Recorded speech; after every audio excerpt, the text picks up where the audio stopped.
Hello, everybody. Thanks for joining me for this breaking news special edition of TNS. I am joining you tonight to discuss the bill that has been presented today on behalf. It's quite a bill. We're going to discuss the details of it.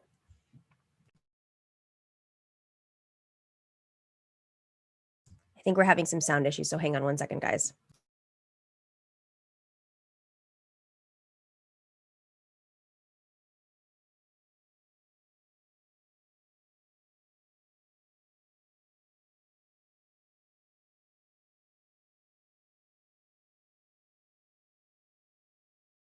See, this is what happens when Dorsey, the producer, is not around and I'm left to my own devices. I have to figure out how to produce. I've done this before. You guys know it. Yet every single time I do it, I mess up. I don't click the right buttons. So bear with me. If you can bear with me in these like 2020 devices that we're using in 2021, I promise we'll get through this. All right. So as we're waiting for this audience to grow, yes, this is live. Hey, everybody who's joining us right now. Make sure to share this because this is outside of our normal time. If you can share this with your community, please pass it on. You can always check it out later. We'll air pieces of this probably on the show tomorrow. Don't forget, tomorrow we are live at 3 p.m. Eastern with Eastern normal programming. It's Femme Friday. So before our guest joins us, I just want to brief you all that there is a bill that has been presented, and it is the author. The authors are Representative Nydia Velasquez from New York and Alexandria Ocasio-Cortez. And in the Senate, it is Bob Menendez from New Jersey. And now there are several people who have come on to sponsor. This is pretty amazing. I don't know what the latest count is. I think it's all the way up to 80 in the House. There could be more. I'll ask our guest about that in a few minutes. He probably has the latest. It's a big deal because if you recall last week, there was a bill that was presented pushing for statehood of Puerto Rico, and it was co-authored by the resident commissioner of Puerto Rico, who is a member of Congress, but a non-voting member. And she is the former chair, I believe, of Latinos for Trump. So, quickly people became educated on what the statehood movement and party represents on the island of Puerto Rico. And I got a lot of comments and a lot of phone calls from people who identify as statehooders, challenging some of the assumptions. But, this is where the dividing lines are right now. Our guest is going to explain it more. He is from the island. He has worked in Washington for years. Great go-to person to explain these things, and he's just about to join us right now. So while he is setting up his microphone, I just want to remind you that there's two bills now being presented, one for the statehood of Puerto Rico, and then the other is for a self-determination process, and that is the one that was presented today. So here we go, looking good. You look good. I don't know if I can hear you yet. Federico. Can you see me? Can you hear me? Thumbs up.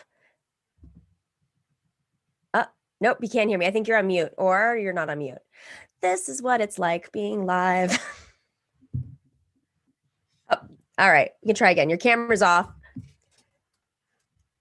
So anyways, while we're waiting for him to set up, so this bill has the coalition behind this new bill presented by Nydia Velasquez and AOC today and Robert Menendez is huge. I mean, I think they really surprised folks. I will list out, there are about 75 to 76 members of Congress and 6 senators, I think is the last count. I could be corrected here. The 6 senators are Bob Menendez, Elizabeth Warren, Cory Booker, Kirsten Gillibrand, Markey, and Brown, also Wicker. This is interesting. And Senator Sanders, of course, and Wicker from Mississippi is one of the co-sponsors as a Republican. So it's a bipartisan bill. They can say that. I'm very curious to see what his motivation for this bill. Self-determination is a fair process from, all parties would be present. Here we go. Let's see if we can get him now. I think we're figuring this out. All right, I hear you. This is great. Oh, look at that Capitol behind you. Can you hear me? Can you see me? Are we all good now? Yes? Nope. Uh-oh, we're having some technical. Hear you, yes. Okay, perfect. So I just lost your video. Are you still there? I am. Yeah. Can you hear me? I can hear you, but your video's gone. Back on that it was the video that was slowing things down. Are we good? We're good. You're looking good. You sound good. All is good. All right. So this is a special. Normally we do a regular show at 3 p.m. Eastern. So this is a special because of the news that was breaking literally as we were on air today, and we didn't have time to fit it in. So we aired a little bit of the press conference that Senator Menendez and Representatives Nomiki, Velasquez, and AOC, they presented when they announced that they have this new bill with quite a bit of support. So I figured I'd call you up and say, I'm not going to explain it. You should explain it. So Federico de Jesus, all right, you are the former spokesperson for the Obama-Biden 2008 campaign and administration. You're also the current founder and principal at FDJ Strategies. You work in politics. You're from the island. And you definitely have been tweeting up a storm about this bill today. So can you just, like, before we get into the meat of the bill, like brief summary, because we've talked about this a lot on the show, but for folks who may not be aware, can you explain the different parties on the island and how that kind of is interpreted in Washington? That's a perfect question, and thank you for having me on. Oh no, you're freezing. I understand is that 67% of the voters in Puerto Rico voted for. Oh no. You're better now. I think you're better. Yeah. Sorry. So you got to understand that 67% of voters in Puerto Rico in this, like, in the end, parties that didn't, whose candidate didn't support statehood outright. So people sometimes confuse those numbers, and you had 6 political parties in Puerto Rico. The majority of the legislature is in opposition, and the current governor, who is for statehood, had 30% of the vote. So that's the have a Commonwealth Party, which is the center-left party, but that ran a rightist candidate this time around. A center, which is the NPP. Are we freezing again? Should I stop the? Are you on Wi-Fi? Cutting out. All right. I'm sorry, Nomiki. Yeah. Let me just do it over the phone without the Wi-Fi. I'm really sorry. It's okay. Things happen. And just dial in that way. We've been dealing. Oh, like as a sound. So let me. Okay, we can do that. I'll just put things on screen. Help if I do it over the phone. It's a little hard over the phone. I'll do this. Hold on. I'll do it. Uh-oh. Just power through. That's what we got to do. All right, so let's figure this out. All right. Well, Go ahead. Let me just do this. Let me do it. Let me just try it that way. Hold on. Okay, while you're figuring that out, I'm going to show some stuff on screen. Hey guys, sorry about that. Sometimes this happens. You know how it is. This is just the world that we're living in right now. But I'm going to show some of his tweets if I can. All right, so here we go. This is his outline of the bill. So the Puerto Rico status bill score right now is, this is a few hours ago, 57 members of the House, 4 members of the Senate, the Self-Determination Act sponsors. That's for the statehood bill, by the way. And then the Self-Determination Act, that's AOC and Velasquez's bill. These are the bipartisan, right? Both are bipartisan. You have a lot of activists who have, and reporters who have been tweeting about it. They say that Joaquin Castro signed on as well. Let me show you some of the. So this is the list of people who have signed on to the bill. on the congressional side, this is actually pretty revealing. AOC, of course, Maxine Waters, Bobby Scott from Virginia, Carolyn Maloney of New York, David Scott from Georgia, Jim McGovern, Mark Takano, Jerry Nadler from New York, Richie Neal in Massachusetts, Gregory Meeks from New York, Adam Schiff, California, Tom Swazi from New York, Adriano Espaillat from New York, Al Green, Ayanna Pressley, Bonnie Thompson, Pramila Jayapal, Yvette Clarke, and Grace Meng. So this was, Nidia is obviously Congresswoman Velasquez is a member from New York. I will go through why some of these names are, they might be surprising, but they're not. Continues on, some of the big names, Rashida Tlaib, Ro Khanna, of course, the progressives, John Patrick Maloney from New York. So it is truly this bill, the self-determination bill, is not based on progressive versus conservative. And this is something that I've been saying quite a bit, is that we are, the statehood movement party on the island is more aligned with Trump. So, I mean, this should be pretty clear.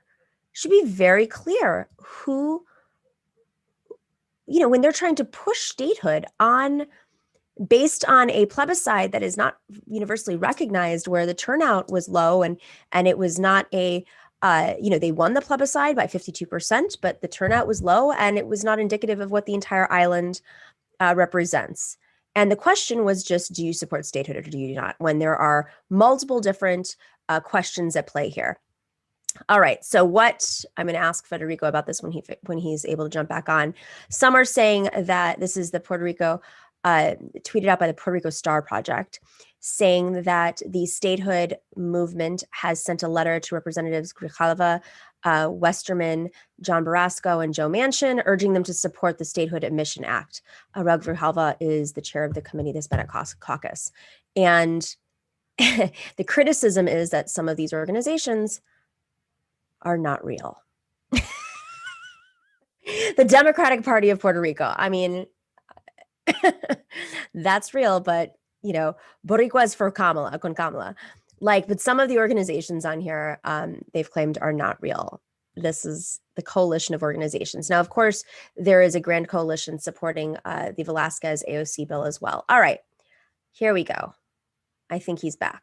Stop sharing. Let's see if we figure this out.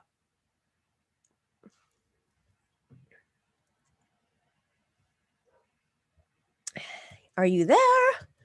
Did you make it? Uh-oh. He's connecting audio. Sometimes this stuff happens. One time, I'll give you guys a little bit of secret while we're killing time here. I ended up not having Wi-Fi for the show one day and couldn't fix it. And I had a tether to my phone. And it was like the most stressful, talk about game face and faking it. Oh my goodness. I could not keep a straight face. All right. Are we getting some luck? Yeah. Any luck here? Uh-oh.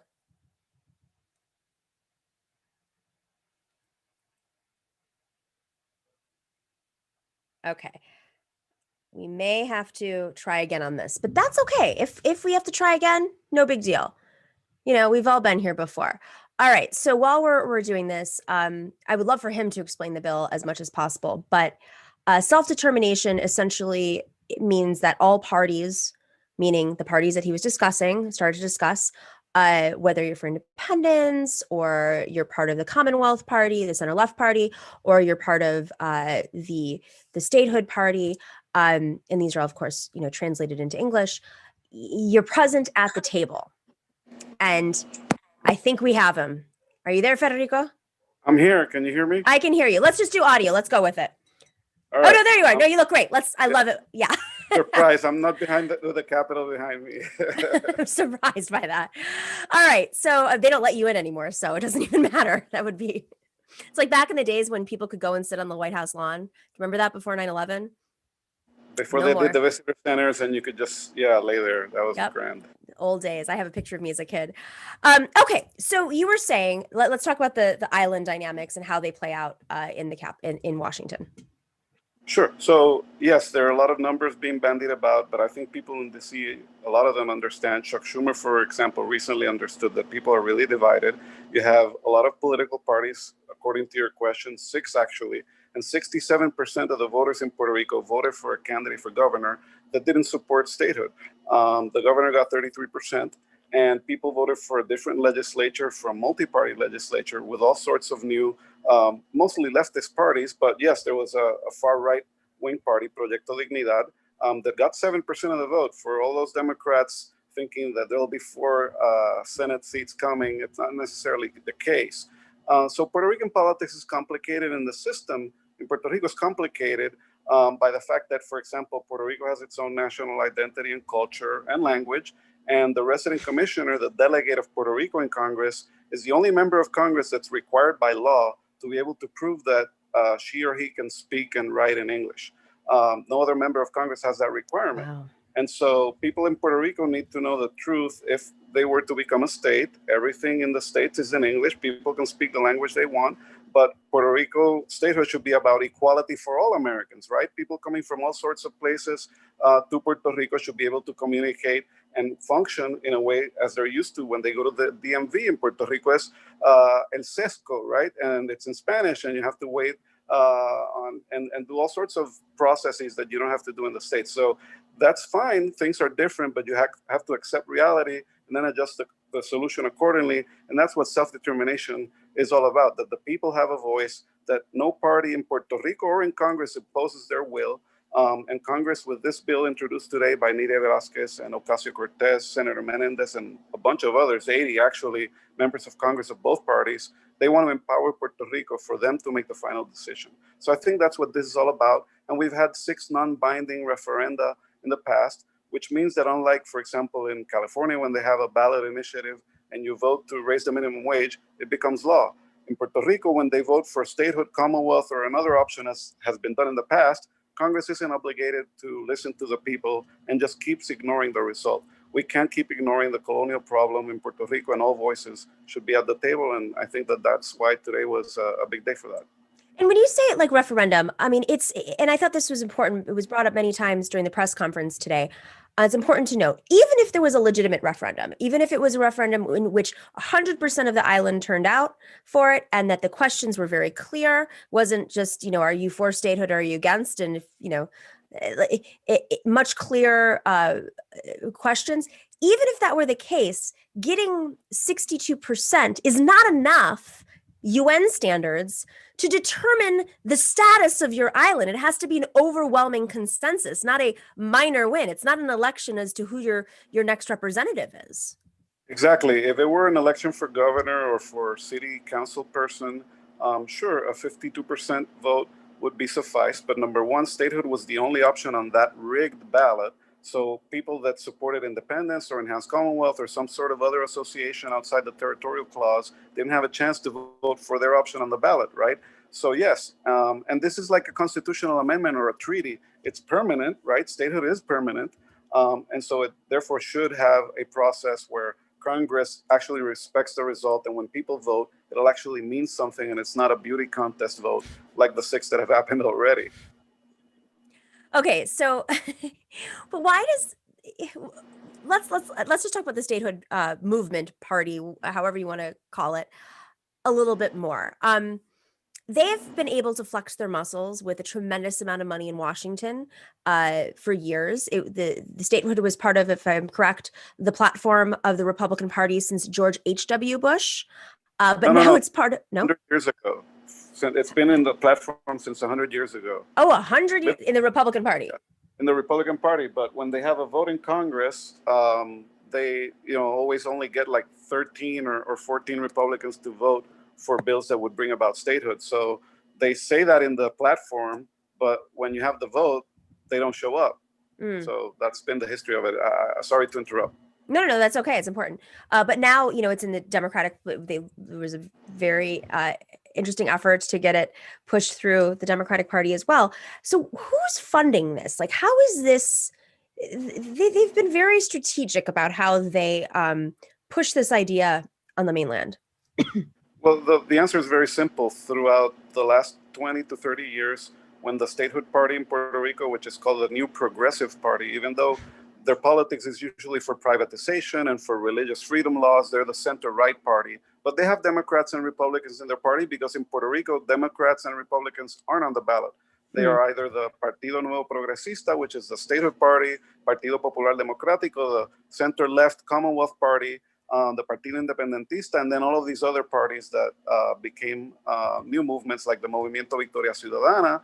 And so you have this dichotomy where, yes, statehood got 52% in that ballot, and they say, well, yes, the governor got 33%, and that 67% doesn't represent anything. But guess what? For the first time in history, two pro-independence candidates got a combined 30%. So again, if we don't have a serious process where voters are informed of the consequences of their choice and where Congress embodies everyone to actually have a seat at the table, really we can't pay attention to all of these mumbo-jumbo referendums that don't really mean anything. How much money is being spent on this, the statehood side? Oh God, the fund. I'm so sorry. So the government, statehooders are in power, have spent hundreds of millions of dollars. I remember that in 1998, the governor back then spent in 1 year on statehood more than Microsoft in lobbying. And that was the year that the... What? Yes, and that was the year that the antitrust issues and DOJ started to come up. So they've been doing that ever since. When they get to power, when they're out of power, they rely on all of these shadowy law firms in DC that funnel money from actually Republicans in Puerto Rico that own the largest chain of shopping centers in the island, and they're big donors of the Republican Party. Some of them are friends of mine, actually. They're great people, but they're doing a great job financing the statehood movement, disguising itself as a civil rights movement, when in Puerto Rico, they're usually the ones who use the N-word. They're usually the ones who are anti-gay and who propose anti-choice legislation, and they want to portray themselves in DC as the progressives because that's the name of their party, but it's like the Democratic Republic of the Congo when they were a dictatorship. Just because they have the name Democratic doesn't make you Democratic. That's interesting. Okay, so the money is coming from mixed sources, from the right wing. Some of these law firms funnel money in, and they okay, and then they got their teeth into the Democratic Party. Can you give us like a little bit of a summary of what happened with the DNC members in Puerto Rico, and then how these statehooders sort of took over the DNC's Puerto Rico policy? Sure. So The Intercept did a story on this a few years ago, so I encourage you to Google it. But long story short, I tipped him off. Sorry. Whatever. Long story short, when the new governor came in to Puerto Rico in 2017, he was the governor that people kicked out in massive protest in 2019, by the way. But when he came in, he told the leadership back then, Rosselló Ricardo. When he came in 2017, he told that the leadership back then of the local Democratic Party of Puerto Rico, which again isn't on the ballot in Puerto Rico and it's just a social club, look, you guys need to resign, otherwise your clients will have closed doors in my administration. So they left, thinking obviously of their clients, and new leadership came in and they held an election without telling the people who aren't for statehood. They held it in the new chairman's law firm. And they bartered with Tom Perez basically for his votes in exchange for a statement in support of statehood. And he won by a few votes against Keith Ellison, who wasn't taking sides on the issue. And Tom Perez got those votes from Puerto Rico that were, unduly elected because they didn't notify the Commonwealth faction of the Democratic Party of Puerto Rico that there was going to be an election that day. So that's how that happened, and it's on The Intercept. And I didn't know you were the source or one of them, but I'm glad that you did. One of them. Tip them up. Well, I was covering the DNC at the time and Puerto Rico, and I was like, what? Am I like living in a land where I'm at the center of it? I didn't know if I was being delusional or not, but then these people where, the Bernie people were reaching out. They were very frustrated that they were being shut out of the process, but yeah. They were also shut out of the process, yes. Our revolution in Puerto Rico didn't participate because they weren't notified. Exactly. And just to remind people, when you say he won by a few votes, he lost the first ballot by, I think, a vote and a half. And then the reason why he won on the second ballot, Perez against Ellison, was because some people who weren't in the room came in. And Buttigieg, yes, exactly. Yeah. Well, I think Buttigieg didn't even, he think he had like 3 votes or something like that. So it did come down to a handful of votes, and what an election. Okay. So what does the self-determination bill mean?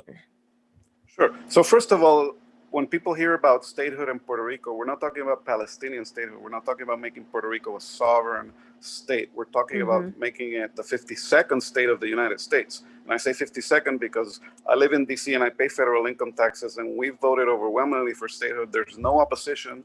We're the federal district of the nation. We have taxation, without representation. So it's a whole nother can of worms, right? But we're talking about Puerto Rico. It's completely different.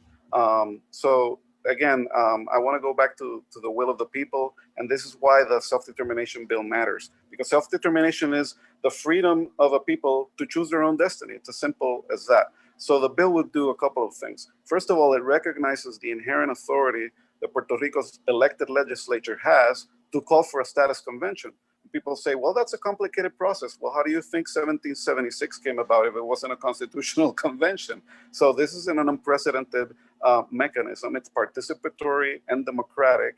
Congress doesn't decide an option. It actually creates a bilateral commission to negotiate the options for a final binding referendum on the options, where if an option wins a majority vote, it could be by ranked choice voting or another mechanism, then Congress shall, that's the language, approve a joint resolution approving the people's choice. So in essence, that's what it would do. It would bring all the voices together for non-territorial, which means non-colonial options on the ballot and in the process to design their own future, as opposed to it being, basically forced upon them by that 33% in Puerto Rico or by members of Congress who've tried to play politics with Puerto Rico, as it is, unfortunately, a colony. Especially after Promesa in 2016, but that's another podcast or YouTube interview. We've done that one before. Okay, so it's interesting because people say, well, there are all these benefits. I get it from progressives all the time. This is great, sounds great, but at the end of the day, isn't it just better that Puerto Rico becomes a state and they get more benefits? And I've listened to the press conference and I heard the resident commissioner, she was asked a question about eliminating the debt. And without hesitation, the reporter said, well, under statehood, are you suggesting that the debt would be eliminated? And she says, no. So I thought to myself, well, what are you selling people then? What are you selling people with this? And so what are the pros and cons of becoming a state? And then alternatively, what are the pros and cons of having this self-determination, in which, to be fair, the self-determination might be to become a state, but it's on the people. Exactly. And if they do have that majority they claim, which, by the way, in 2017 was supposedly 97%, Saddam Hussein didn't have those numbers. And it was boycotted. I heard them say that. So, yeah. But in all seriousness, people that are for statehood would argue correctly that Puerto Rico doesn't have a vote for the president and vice president that sends them to war. They don't have any voting representation in Congress. They've been a colony of the United States for 123 years, U.S. citizens since 1917, and have fought in all U.S. conflicts since then. And they have a right to statehood. That's an argument, and those points are completely valid, but it doesn't take into account many things. First of all, that economically, federal taxes in Puerto Rico, and I hate to sound like a libertarian, even though I'm the complete opposite, but Puerto Rico has its own tax system. That was the trade-off when Puerto Rico became a Commonwealth in 1952. It got to draft its own constitution, and one of the parts of the deal was that we're not going to impose federal taxes precisely because you don't have any representation, and you get to keep the money that you raise. Unlike DC, whose budget has to be approved by Congress, and they do have federal taxes. So economically, Puerto Rico, which became the hub of pharmaceuticals at one point, and stopped being so because Congress came in and took away those incentives that created jobs.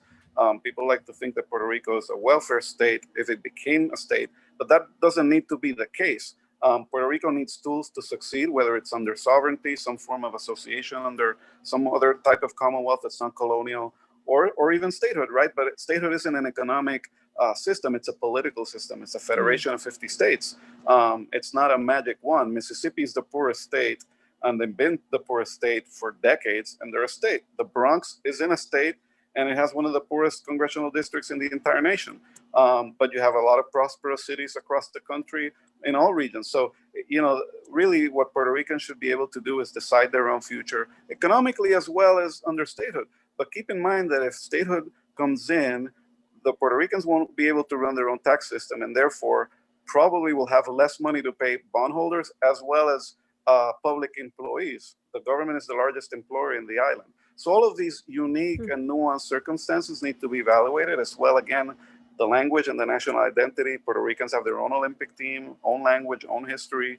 And that needs to be taken into account in a way that is not present whatsoever in DC, which is the capital of the nation. And they have taxation without representation, and there's no independence movement. DC doesn't have its own Olympic team, and nobody is opposing the statehood bill. Nobody. Yeah. Maybe Mitch It's McConnell because he doesn't want to have an opposition, but that's it. Yeah. So what is the incentive for the people backing statehood? These people with money, these conservatives. I don't really understand. I mean, if you go back to history and look at when Hawaii, I mean, it was similar dynamics for sure, but when Hawaii and Alaska were being debated about whether or not they became states, there were some conservatives, as there are right now with Puerto Rico, who were like, I'm not voting for these now they were territories, these to become states because they're racist. So I'm always really confused as to how this group of people, what are they getting out of Puerto Rico becoming a state? What's their incentive? Well, unlike Hawaii, we've never had a kingdom. They were taken over by force by Americans, and we know the rest.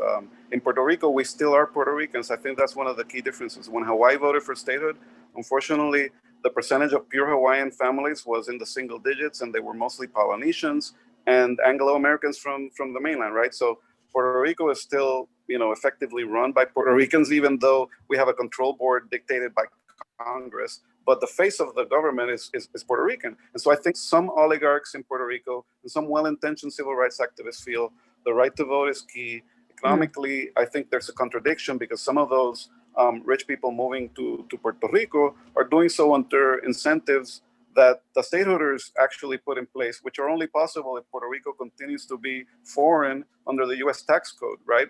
Rich Americans are moving to the island and only paying 4% tax and avoiding federal tax only because Puerto Rico isn't a state. But it was the stateholders who pushed that because usually they tend to favor the oligarchs. So these are all the contradictions. David Begnot correctly from CBS outed some people for racism in Puerto Rico for criticizing tourists that are coming to the island. And, some of them are rowdy and are fighting and aren't wearing masks. And that needs to be, basically, if people are breaking the law, they need to be arrested. But some of the criticism is really racist because there are Black women dancing on the streets with clad clothing. And some people are, offended by the human body, apparently.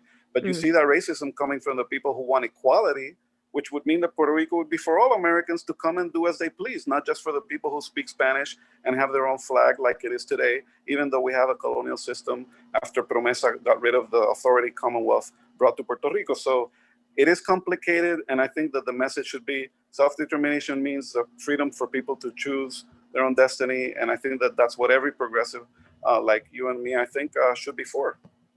AOC mentioned the Commonwealth Party, and she said in this press briefing, I'm summarizing, that essentially that you can't be for the current status and be part of this process.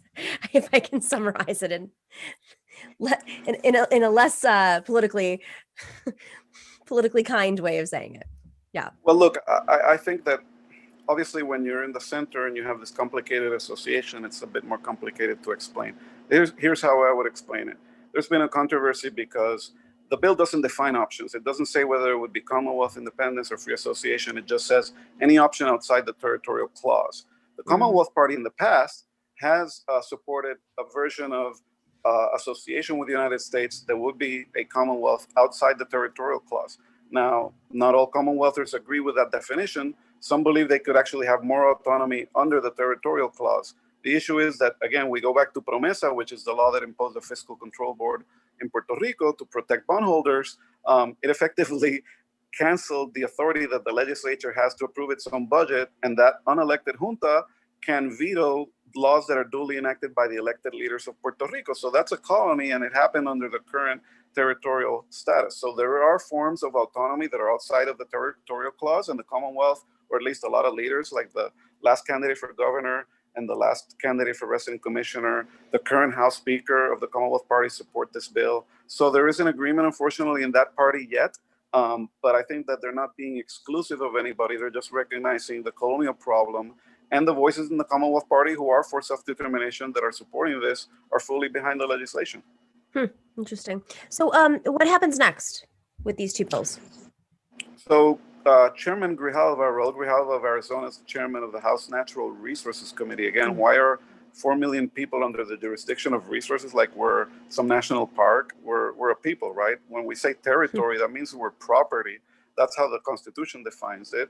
But that's the Committee of Jurisdiction. They will hold hearings this spring, according to the chairman, and we'll see who has the most co-sponsors. I think that nobody expected that after all these millions of dollars that the government and the NPP and the Fonalledas, the rich family that I was telling you about, again, friends of mine, nothing wrong. They're doing a great job supporting statehood.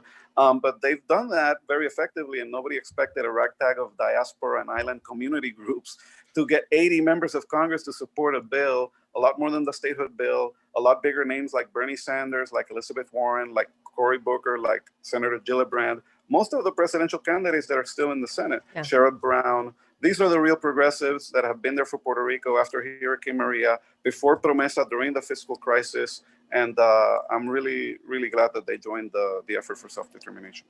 And so these hearings are going to take place, and then what happens at the hearings? Like who speaks? How does it? Well, the chairman will determine. Usually these hearings are the same playbook of island politicians from each party having a debate in English that they usually have in Spanish back home. I hope that they really listen to the 67% of the community that voted for something different, for self-determination, for inclusion of all options, and that would be different. But again, it really depends on the political will of the Congress to either mark up a bill, which means the committee would approve it and eventually will go to the House floor. I don't think we're there yet on any of the bills. The stateholders do have 57 members of the House on their bill, so they are to be taken very seriously. And they do have Martin Heinrich and Brian Schatz and Ron Wyden in the Senate, and Alex Padilla. So this will be a competition of bills. And I think that really what could break the logjam, Nomi, is the White House, because Joe Biden did promise a self-determination process that includes members of all options in a federally binding process. That's the Self-Determination Act that was introduced today.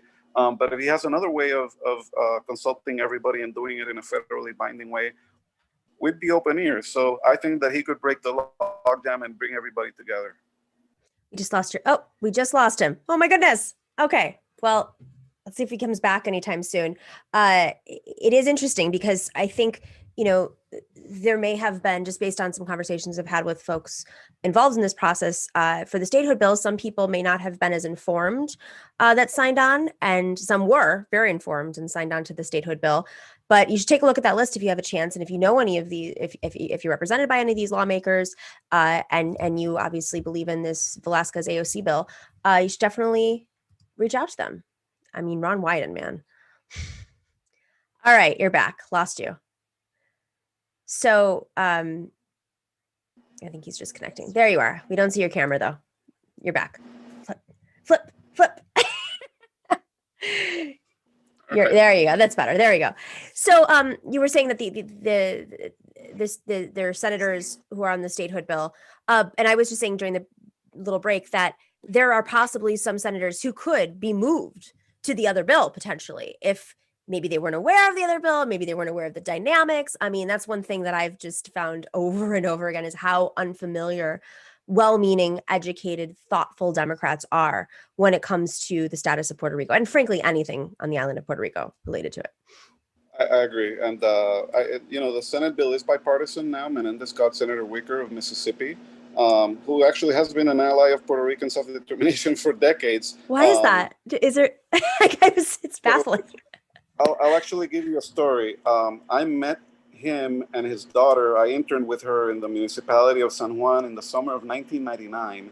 And back when he was a House member, way back then, he had a good relationship with the then mayor of San Juan, who became the first governor of Puerto Rico, Sila Calderon, who got me my first summer political job in college. So thank you, Sila.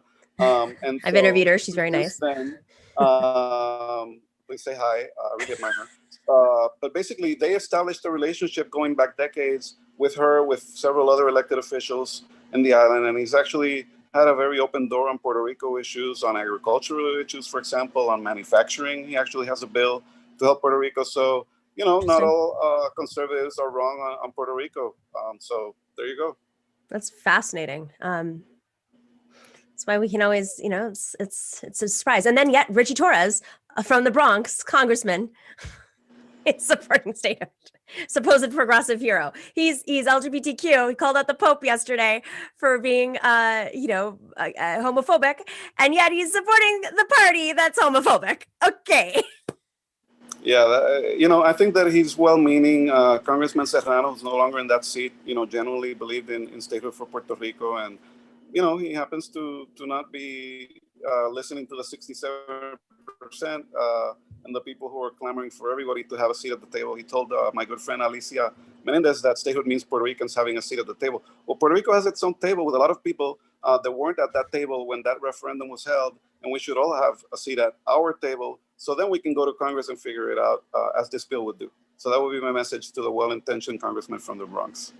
I also love that Alicia Menendez is Bob Menendez's daughter, who is for the alternate bill. It's amazing. I love these dynamics. It's like a soap opera. That's right.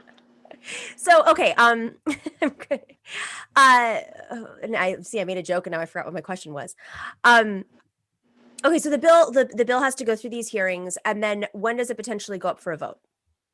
Is there a sense? Well, I frankly don't know if any of the bills are coming up for a vote. The last time there was a vote on status in Puerto Rico, not Promesa included, was in 2010 when the current governor, he was then resident commissioner, got a bill for a multi-option referendum that again tried to exclude Commonwealth, was amended at the last option. It was ignored by the Senate.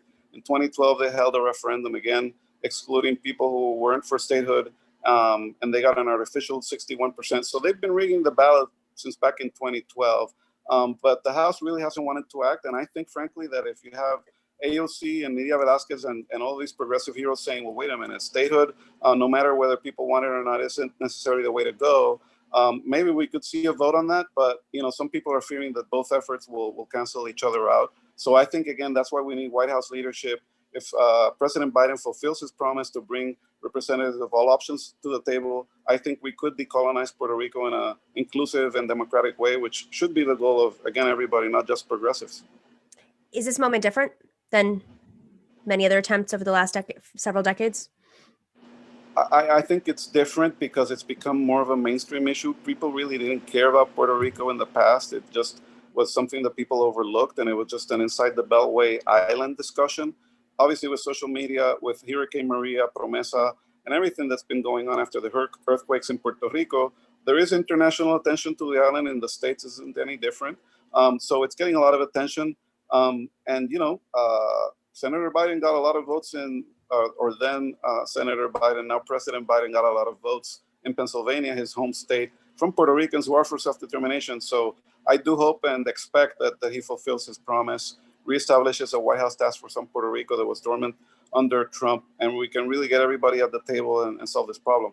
Otherwise, we're going to have this fight in Congress. Maybe the progressives will win and hopefully have a vote, but we can't say for sure. So fascinating. Great primer. Thank you for breaking it down for us. Any other final thoughts? Well, I'm so sorry that my communications broke down a few times, but I really appreciate the time and always good to see you. The information, it was well worth the wait. Federico de Jesus, thanks for joining us, and thank you to everybody for tuning in. I'm going to do some quick shout outs. Thanks for you're welcome to bow out. We had a few shout outs through this conversation. Let me make sure I'm going through them all. AJ Duenas, thank you. And Northern Lights, thank you for the love. Let me see who else is in here. Vinny Holiday sends some love, and so does Ian Kinzel. One time I forgot to click the like button, and I've had to live with that regret ever since. Don't be like me. People click like. I agree, Ian. The one problem about this is that these super chats disappear. So I think I got everybody's super chats. Northern Lights and okay. I got that one. Thank you for the love. And AJ Duenas, thank you for the love. I think I got everybody's super chat. If I missed you, I apologize. Make sure to say something on tomorrow's show if you tune in, and I will make sure to give you a shout out. But with that, thank you for joining for a little special, and we will see you tomorrow, same time, same place, 3 p.m. Eastern, right here. And we're going to be doing Femme Friday. It'll be a fun one. All right.